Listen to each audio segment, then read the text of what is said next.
Hello and welcome to a very special episode of the O2 Garage from lovely sunny Robe, 3 hours south of Adelaide. Instead of going 3 hours north, we've come 3 hours south, and this episode is actually filmed probably a couple of months ago from today, because today's the week leading up to Christmas.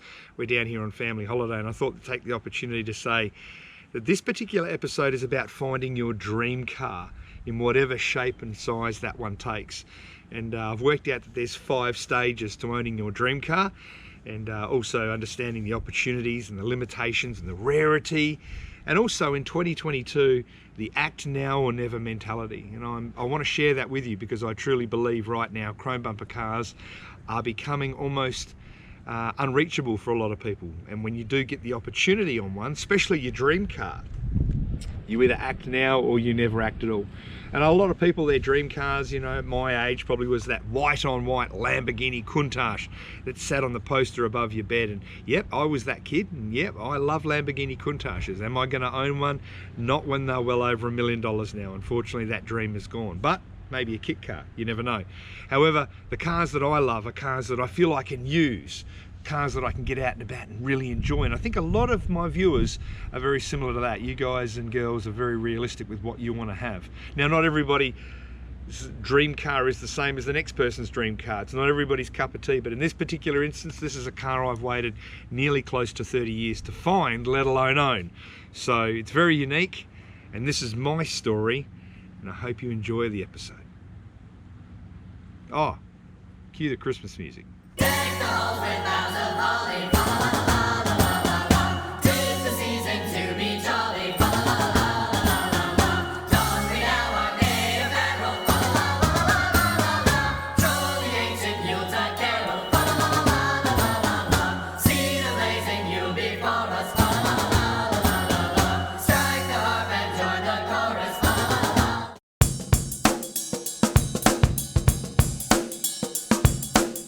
Alright, so let's kick things off with the story behind this particular car, why it's on our U-Haul Australia trailer behind our Pajero in our driveway. Well, I'll make no bones about it. I love 105E Anglias, and there's a lot of people out there that do. They are an extremely rare car. They were a precursor to the Mark 1 Cortina and the little Mark 1 Escort, of which I've had a lot of those cars before, but I've never had a 105E Anglia. I've always wanted to have one, but they're very elusive and very hard to find, especially in some sort of condition where you could use it. And this one here is actually not too bad. Let's go and have a look. Front of the Anglia actually looks pretty good. The grille and so forth is in all good nick. There's no headlight surrounds, but the wipers are up there. We can start to see there's obviously a little bit of light rust. Some of it's a bit deeper than what you would normally like, but when you look down the side of it, it's actually pretty straight. No bumper at the front, has got what looks like an overspray wheel, and it has got a drum brake inside there as well, but it actually doesn't look too bad in there. There's not much rust really anywhere to be seen. It looks pretty sound on the grand scheme of things. I love those little badges there. That looks pretty cool. Bit of surface rust sort of through here. It has a bullet mirror, which is quite interesting. That's a period sort of piece. Coming back down through here, there's no door handle. A little bit of rust there under the window at the back. Trim on the back guard looks pretty good, but there's no rust here where it normally is. A little bit of lichen. Coming back around, that window is still in place, the reverse window. Boot looks pretty good. It's got a bit of rust down the bottom under here. As you can see, that's sort of pretty well to be expected. That's a bit crusty down through there. Tail lights are missing, number plates. Hang on a second. Ooh, what does that mean? That normally has a power on off switch. Okay, we'll come back to that. Coming around this side here, another good guard arch here, which is pretty good. There is a bit of rust here that is quite deep, and I won't go playing around with it, but the weather seal looks pretty good. That door doesn't look too bad as well. That front guard looks good. Looks pretty straight. The bonnet has got some pins as well, which is quite interesting. And again, the front of it looks pretty good. And you can see, obviously there's an elephant in the room, and that is that there's no rim, no axle, no diff, no tail shaft, nothing. But it does look pretty good under here. Now inside, well, I'll tell you what, inside tells a different story again. If we have a bit of a hunt up here, we can see that we've got ourselves a sport steering wheel in there, a tacho on the dash. There's even keys sitting there. But the floors look surprisingly good, I must admit. There's no real rust or anything like that in there. Hood lining is that blue, you know, aftermarket type hood lining. No interior in it really much, but it does sort of beg the question, what's the story with this thing? Where did it come from? What's the origin of this particular car? Well, it's a bit of a story. Now, some of you will know that I'm pretty good with the old CSI when it comes to a car. You can really check out some key pointers. And the first key pointer is this, which is the rego disc. And that says Vic Roads on it right there. Also, I notice that there's a little Shannon's badge right here on the window. And that starts to make me think that maybe this is not a road car. It might have been maybe a race car. When you come to the back here and have a look inside the boot, there's a whole lot of stickers and bits and pieces, and you know, there's Gladstone Park there. There's, what's this one? There was one over here, Centerline suspensions. These are all Victorian small Ford wreckers. Well, we know where those guys are, and these are all phone numbers for businesses that are across the border from South Australia in Victoria. A quick look inside the boot here. We've got this strengthening plate, we've got washers, we've got a light, something that looks like it holds maybe a spare wheel, a set of extractors that have been cut to fit the car.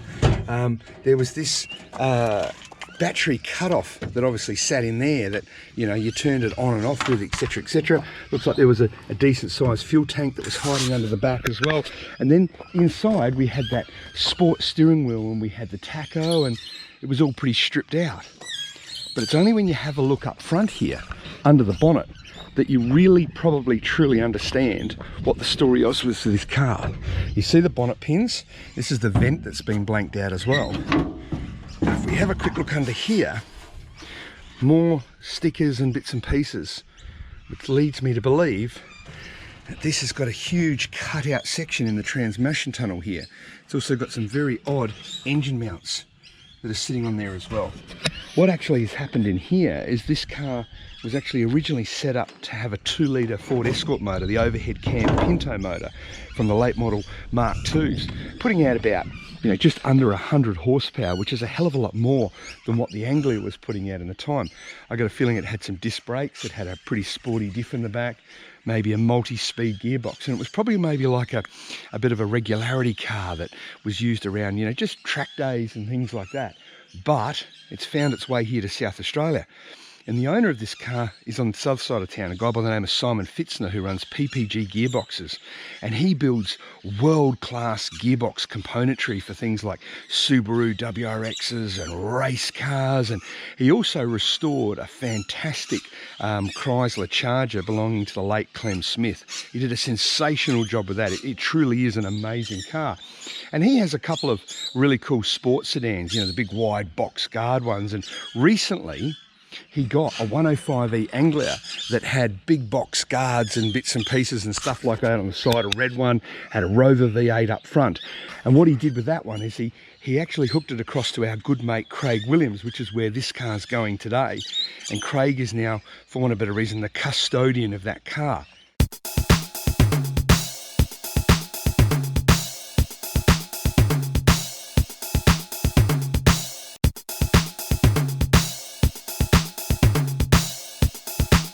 This car was the parts car for the race car.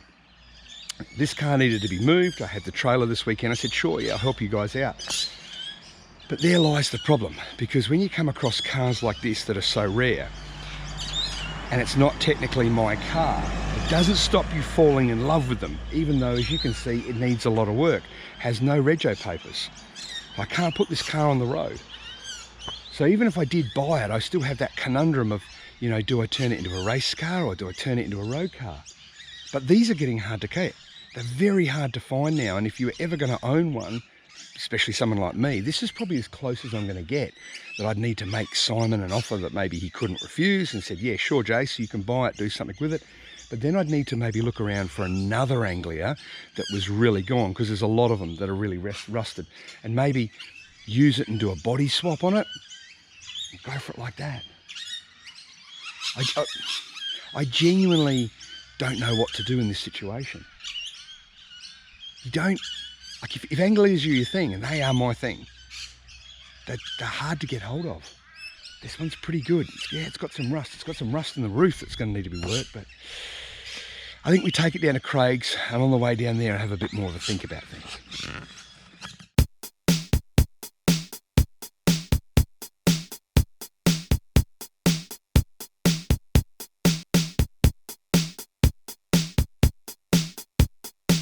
The little Anglia is an interesting thing, and I've had a thing for a long time. I lived in Scotland for a while, and there was a guy called Al who lived over there, associated to Classic Ford magazine, who I've written for many, many years as a journo, and Al had a really cool chop top Salt Lake looking thing that he went on an intercontinental journey with us once, and it always left a message, you know, an impression on me. That car was something that was just crazy. But the Anglia is the one car that I've never owned in the Classic Ford stable. I've had Escorts, really cool Escorts. I've had little Cortinas. I had a really cool little Mark I Cortina, and an Anglia has always been that scratch that I've been wanting to itch, but you can't find them. You know, you can't find them. And I've always thought about building a gasser. I've always wanted to build a gasser, straight axle gasser, and an Anglia like that with no rego on it would be the perfect proposition to build a gasser, but you can't use it on the street. You know me, I like to use my cars on the street, and I've got a V8, I've got a Phoenix. I don't need another V8 car, even though that would be good fun. But what I do need is something that, you know, in and around where I live, there's some great driving roads.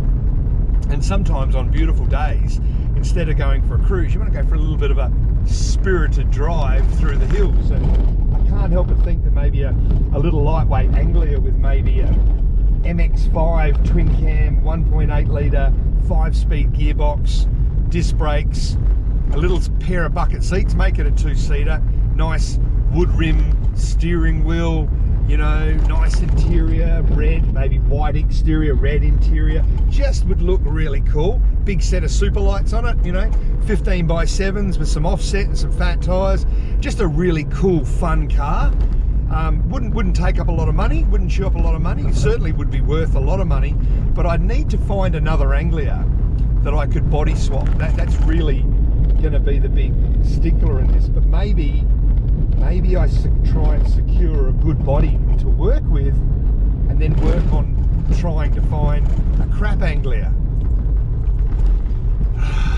Could always store it up in Port Augusta and just put a cover over it and leave it up there. I'll get it over to Craig's, I'll have a think about it. I've still got to buy it. Simon may not want to sell it to me. He might say, I love it more than you, Jay, so I'm not going to sell it to you. So, I don't know, I'll have to... you just don't want to let him pass.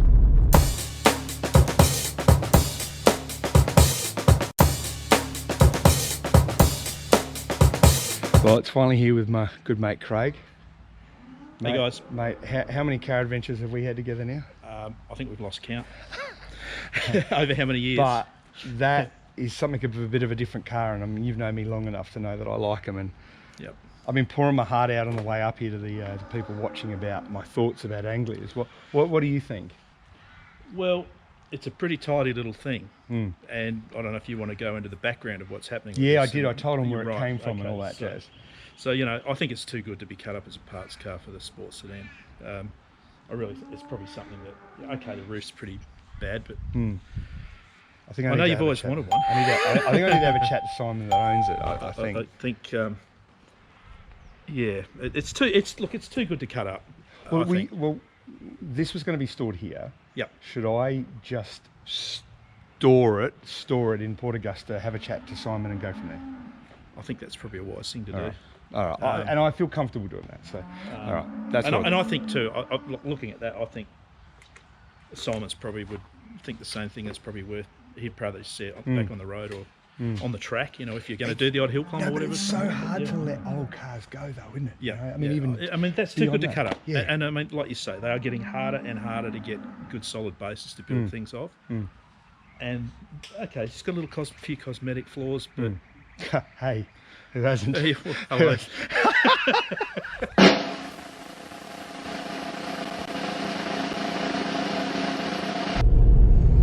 And so it's the day later, the day after tomorrow, yesterday, whatever you want to call it.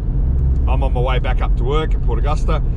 Got the car trailer on the back, courtesy of U-Haul Australia. Everything's towing beautifully. And if you've got an eagle eye and you're watching this, you might be able to, just up in and around here, see that there's something sitting on top of the trailer. I've got the Anglia with me. After some discussions with some key people, we decided it was just too good a car to let go, so it's coming home with us. It's going to be a surprise package. 48 hours ago I had no idea I was going to be the owner of a Ford Anglia, but I now am. It's a dream car of mine for a long time, and I've got some ideas as to how I'd like to build it, but I really need to get through the Dodge build.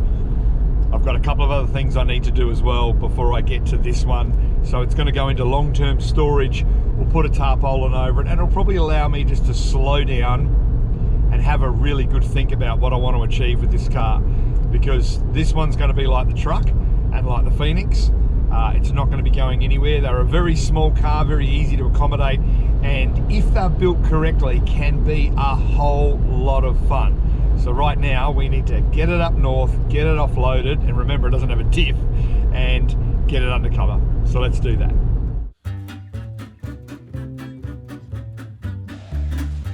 So I've got to offload this car without anybody being here. It has no diff. So I have a cunning plan. What I'm going to do is drag the trailer forward, anchor the Anglia backwards, drag it backwards on the springs, put the jack on the trailer, under the Anglia, lift it up, drag it back some more, drop it on this. This here is like, really tight out, Anglia doesn't weigh too much, continue to drag it off, continue to use the ramps, and then push it around the back. What could go wrong?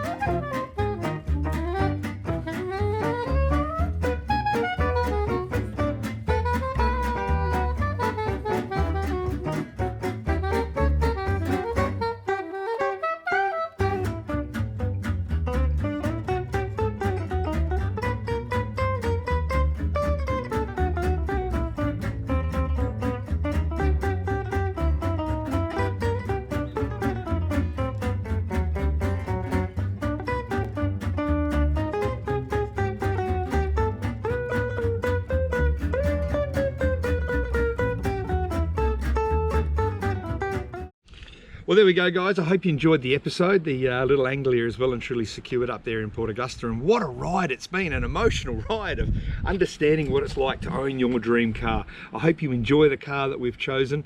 It's certainly been a big dream of mine for a long time, but now we have the car. What do? Well, the saviour comes in the form of Ruby Grace, my daughter, who in a conversation with my wife said, why don't you build it for Mum, Dad? Mum's never owned a chrome bumper car. Tom's had one, I've got the Dodge, you've got the Dodge, why don't you build it for Mum? And of course my wife Catherine, she's always liked cars with fins on the back of them, and the Anglia does have the fin, and she loves the little Anglias just as much as what I do. So have a guess what, we're building the Anglia for her.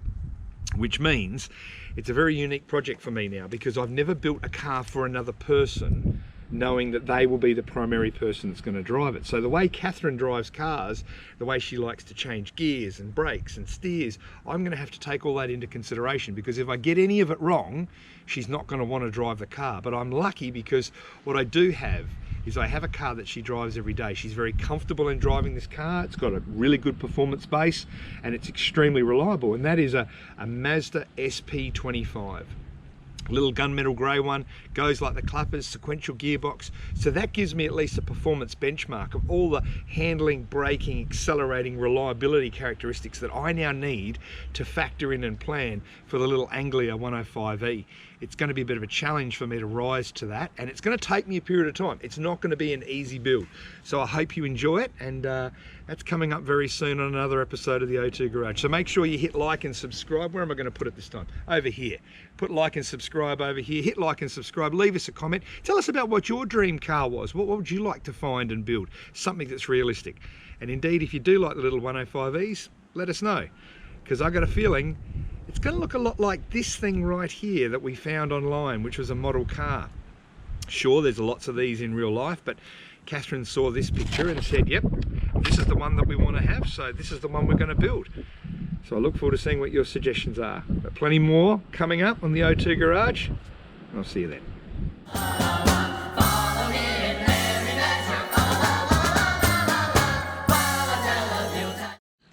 Oh, hang on. hang on, before I go, and this is the best place to do it. I did say there was a surprise. There is a surprise at the very end. Sitting here on the beach in the Serenity, great place to announce it. And that is that my son's just finished year 12. Thomas has just finished, and we couldn't be any more prouder than him, and we said to him we'd like to reward him for a really hard year of work. So we're taking him to Summernats. That's right, over there in Canberra.